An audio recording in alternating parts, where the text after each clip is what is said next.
മുരിങ്ങയിലയും ചക്കക്കുരു എല്ലാം കൂടി ചേർത്തിട്ടുള്ള ഒരു കറിയാണിത്.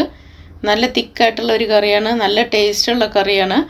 അപ്പോൾ അതെങ്ങനെയാണ് ഉണ്ടാക്കുന്നത് എന്നുള്ളതാണ് ഒന്നിവിടെ കാണിക്കുന്നത്.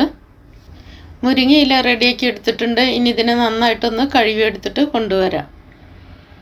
അതേപോലെ ചക്കക്കുരു എടുത്തിട്ടുണ്ട്.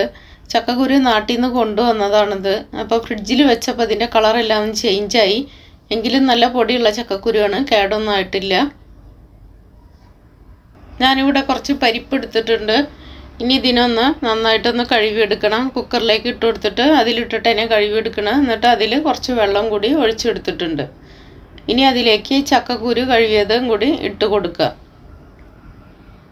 ഇനി ഇതിനൊന്ന് വേവിച്ചെടുക്കണം. വളരെ കുറച്ച് ഉപ്പ് ഇട്ട് കൊടുത്തിട്ടാണ് ഒന്ന് വേവിച്ചെടുക്കുന്നത്.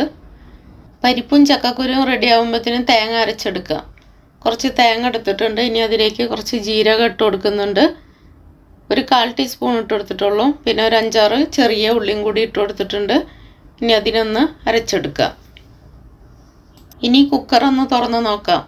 ഒരു വിസിൽ തന്നെ വന്നിട്ടുള്ളൂ. അപ്പോഴത്തേനെ ചക്കക്കുരും പരിപ്പെല്ലാം വെന്ത് കിട്ടിയിട്ടുണ്ട്. ഇനി അതിലേക്ക് തക്കാളി പച്ചമുളകും കൂടി ഇട്ട് കൊടുക്കാം. എരിവിനായിട്ട് വേറെ മുളകും പൊടിയൊന്നും ഇട്ട് കൊടുക്കുന്നില്ല. അതുകൊണ്ട് പച്ചമുളക് എരിവില്ലാത്തതാണെങ്കിൽ എണ്ണം കൂട്ടി കൊടുക്കണം. തക്കാളിയുടെ അളവ് കൂട്ടണ്ട. ഒത്തിരി പുളിയുടെ ആവശ്യം ഈ കറിയിലേക്ക് വരുന്നില്ല. അപ്പോൾ ഒരു ചെറിയ തക്കാളി തന്നെ ഇട്ട് കൊടുത്താൽ മതി. പിന്നെ മുരിങ്ങയിലയും കൂടി ഇട്ട് കൊടുക്കാം. മുരിങ്ങയിലേക്ക് ഒത്തിരി വേവൊന്നുമില്ല, പെട്ടെന്ന് വെന്ത് കിട്ടും. ഒത്തിരി നേരം ഇട്ടിട്ട് മുരിങ്ങയിലേനെ ഇട്ട് തിളപ്പിച്ച് കഴിഞ്ഞാൽ ടേസ്റ്റ് തന്നെ മാറും കറിയുടെ. മുരിങ്ങയിലേക്ക് വേറൊരു കയ്പ്പ് രസം പോലത്തെ ഒരു ഇത് വരും, ചവർപ്പ് പോലെ വരും. അപ്പോൾ അതുകൊണ്ട് ഒത്തിരി നേരം ഇട്ടിട്ട് മുരിങ്ങയില ഇട്ട് കഴിഞ്ഞാൽ ഒത്തിരി നേരം ഇട്ടിട്ട് തിളപ്പിക്കരുത്. ഇനി ഇതിലേക്ക് മഞ്ഞൾപ്പൊടിയും ആവശ്യത്തിനുള്ള ഉപ്പും കൂടി ഇട്ട് കൊടുക്കുക.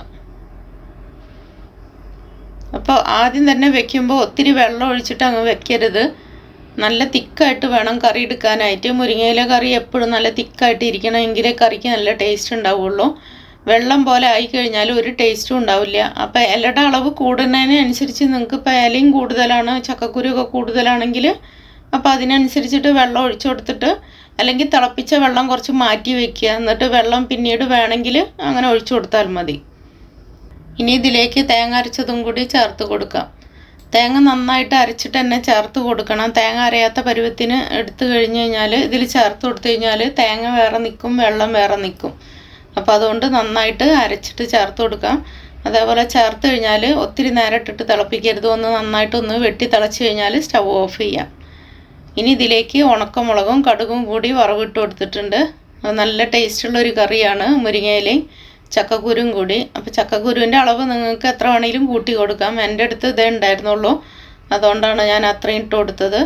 അപ്പോൾ വീഡിയോ ഇഷ്ടപ്പെട്ടാൽ എല്ലാവരും ഒന്ന് ലൈക്ക് ചെയ്യുക, കമൻറ്റ് ചെയ്യുക, ഷെയർ ചെയ്യുക.